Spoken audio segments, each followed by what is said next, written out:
we'll hear from Darren Till right now on the TSN MMA show. He talks about the fight with Woodley and the bigger fight that he discusses in this interview. And I should add, as always, Darren Till uses some colorful language in this interview. So if you're offended by anything like that, feel free to shut it off. Here he is, Darren Till on the TSN MMA show. He has had one of the most meteoric rises to a title shot. The crazy thing is, after his second win over Jason Ayari in the UFC just over a year ago, he said, "Mark my words, I will be a champion." Darren, are you even surprised at how quickly this has come together for you?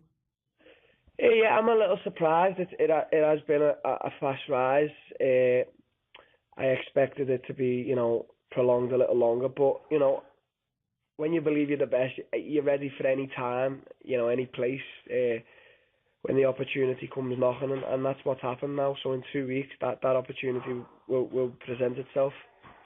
One person that a lot of people say is the best ever is Jon Jones. I know he's had some issues that have kept him out of the octagon for some time, but he needed 7 fights before he got a title shot. You've only needed 6. Do you feel like the sky's the limit with you in terms of your upside and where you're viewed in I guess, the big picture of this sport? Yeah, the sky is definitely the limit for anyone always. If you believe in and you put enough work in it, there's no secret. It's all just about hard work and belief. I do definitely agree. Jon Jones is one of the best to ever have done it. I just think with the right people, the right mindset, the right person. I feel like I'm the person to do it. I feel like I'm that special person. No one can tell me any different. So, I know in 2 weeks, I know in 2 years, I know in 4 or 5 years, I'm going to be considered one of the greatest fighters of all time. As I mentioned, you said this after your second UFC win. How long have you carried this sort of confidence about greatness with you? All my life. I'm not second best to anyone. I don't want to be second best to anyone. I don't want to be any questions. I just want to put my hard work in, and there's never been a plan B. It's just plan A, and plan A is to just be the fucking best in MMA. That confidence has been with me since I've been a child, since I've ever started this shit. So you're 10 years old, let's say, in Liverpool, you're growing up. Do you still have that kind of confidence in you where you're like, I'm destined for greatness? Yeah, I knew it. I knew it as soon as I entered the gym. I knew it as soon as I took my first punch. I knew it as soon as I gave my first punch. I knew it as soon as my first fight. I just knew it. I just knew there was something inside me. I knew I was different from the rest. I just knew that. Sometimes we know things like this inside of us, and I know it to be true. I just know it 100%. This is your first pay-per-view fight, your first UFC fight in North America even. Why do you think that the UFC is betting on you so early? And is that what it feels like to you, that they're betting on Darren Till to be a great star in the sport? I think they're just helping me out with what I say. They believe what I'm saying as well. I don't know what they're doing. I don't really care. I don't care who they put in front of me. I don't care what they do. I don't care if someone says they're helping me or they're not helping me. Whoever I fight, I will beat. I'm happy for all the support they're giving me. But right now, the opportunities came, and in 2 weeks, that's it. There's nothing else left that I can do. If I lose that fight on that night, it's because Tyron was the better man. How real does it feel to you right now? The fight's just over a week away. You're fighting for the championship. Does it feel like just any other fight to you, or does the gravity of the situation stick with you? I just can't wait to fight. I couldn't care if it was on Fight Pass or pay-per-view, or if it was in the back of a bar in a little cage. I'm just so ready right now at this point, at this moment, just to fight. I just can't wait to fight. I've done everything I can do. I just want to fight right now. Well, you mentioned you don't care where it is. You have mentioned that you do have dreams of fighting at Anfield. I recently wrote on social media that if Conor ends up beating Khabib, you end up becoming the welterweight champion.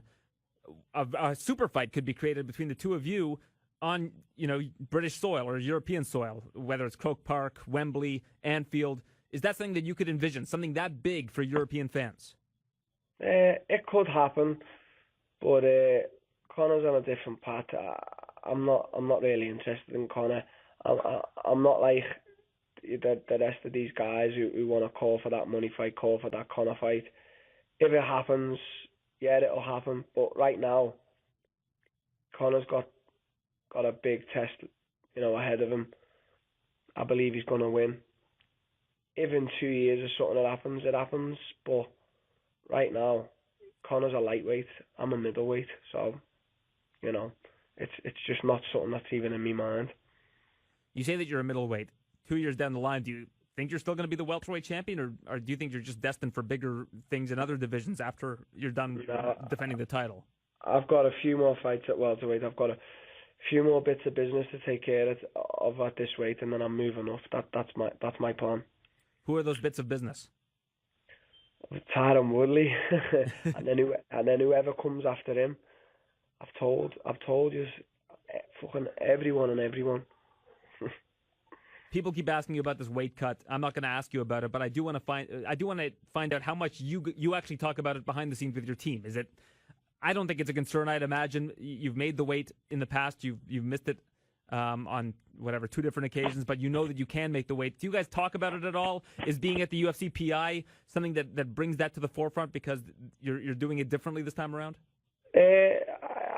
My weight is the fight. The fight itself. That's fun time. That's easy.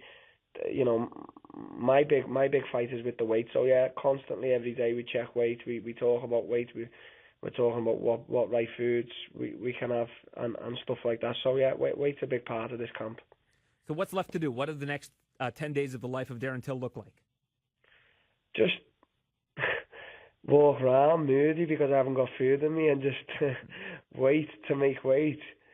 Have some nice food, and then it's go time. It's time to go and win a world title. That's what I want to do. Well, is that nerve-wracking? I mean, you say that the weight is the battle. If right now you have to just think about it for this many days in a row, people are going to be asking you about it and all of that. Yeah. Does that feel like the bigger fight? Yeah, it's always my bigger fight. I'm a big guy. I train hard. I eat right. And I have a big cut, and yeah, that's my fight. I don't really even think about the fight with Tyron. Everyone asks about that, but my weight's the fight. So yeah, I'll just keep answering these questions until I make weight, and then everyone can get told to fuck right off. But how much of a game changer has the UFC PI been for you? Is this somewhere you hope to visit more frequently before your fights? Yeah, it's been good. It's just got everything under one roof. There's so many guys here helping out. There's recovery. There's food. The facilities is just, I can't, it's just, honestly, I can't put it into words. It's unbelievable being here, especially with my team. Everything's under one roof. Right now I'm having a few moody days, but I've been so happy to have been training here. It's been such a big honour from how far I've come. I'm so honoured to be here. How are you enjoying just being in Las Vegas and living there? Where are you living right now? I'm living about 10 minutes from the Institute, so it's nice. We've got a big house, there's a pool, little pool table on that, big rooms, it's chilled. We get back home, we watch some films, and we just chill out all together. We're like one big family at the moment. It's good vibes. There's good energy coming from the team. Do you like that? I'm sure in Liverpool everybody goes back to their own quarters before a fight. Now you guys are all together as a team. Do you like that as a kind of a team building exercise? Yeah, it's just nice. Yeah, team building, family building. We're finding out new things about each other. So, yeah, every now and then it's nice to just spend quality time with people like that instead of just in the gym. So, yeah, it's nice. It's eye-opening. People talk about comparisons with you and Conor, but let me know if you think this is accurate. Conor uses his confidence to kind of, go after his opponents, kind of take them down verbally, use mental warfare. You use your confidence to build up your belief in yourself. You're not all about putting down your opponents, other than saying that, you have the unshakable belief that you're going to beat them. Do you think that that's accurate? I don't need to put them down. My energy alone will put them down. My presence, the belief they see in me will put them down. If a guy wants to talk shit, yeah, I'll talk shit back, but I just go about things as I go about. It's just, my confidence is unmatched. There's not a man alive right now on this earth who is more confident than me, and that's the truth. I just beg to differ with anyone who says they're more confident with me. So that's how I look at it. Well, I think that the proof is in the pudding there. You look back at your post-fight interviews from past years and your affirmation that you are going to be the best, that you want to win 3 titles. You've been talking about it for more than a year. That certainly is apparent, and it seems like it's manifest destiny right now. You've got your title shot in just over a week's time, and I'm sure you're greatly looking forward to that. And we look forward to seeing you compete at UFC 228. I'll see you down there in Dallas, and we look forward to covering an exciting fight week. Thank you, mate. I'll see you there. Have a good day. That was Darren Till. Wow, that if that doesn't whet your appetite for a main event for UFC 228. I don't know what will. And I asked him about fighting Conor McGregor, and he goes, I'm not interested in fighting Conor. Conor's got his own stuff going on. I'm a middleweight. He's a lightweight. I'm not one of these guys that's going to try to call out Conor to make money. I've got other guys in the middleweight, in the welterweight division that I need to beat first. How crazy is that? Yeah, he's going to talk his way to his own big money fights. Exactly. I think that's kind of his mindset. That's I got bigger fish to fry. And, I mean, if you ask a top guy that's so focused in the sport, they're going to say, when you compare them, they're always going to say, I'm not that person, you know? I mean, we saw with Israel Adesanya, they're like, oh, you know, you're the next John Jones. He's like, no, I'm the next Israel Adesanya. So, I mean, Darren Till has that mindset. He's not going to sit there and try to create this path that someone else, like, he's going to create his own. And look what he's done in this such small amount of time. You know, you give him another couple years, man, he might be that megastar that the UFC needs and is looking for. For sure. I started watching The Ultimate Fighter. It's you got 2 heavyweights from Glory on there. You got Anderson Silva, not to be confused with the other Anderson Silva. I didn't know he was on that one. Yeah, he's on the show. Anderson Broderick Silva? Yeah, Broderick Silva, yeah. He's I didn't on the know show. he made the show. I know Maurice Green. And Maurice Green. He's on the show as well. I The feel like there was crochet another boss. kickboxer. One sec. I'm going to go and take a look. I feel like there was another guy from Glory on But I didn't know Ultimate Broderick Fighter. made it. That's pretty exciting. Yeah, he made it. That's my guy. Yeah, Broderick made it, and he's got a good UFC record.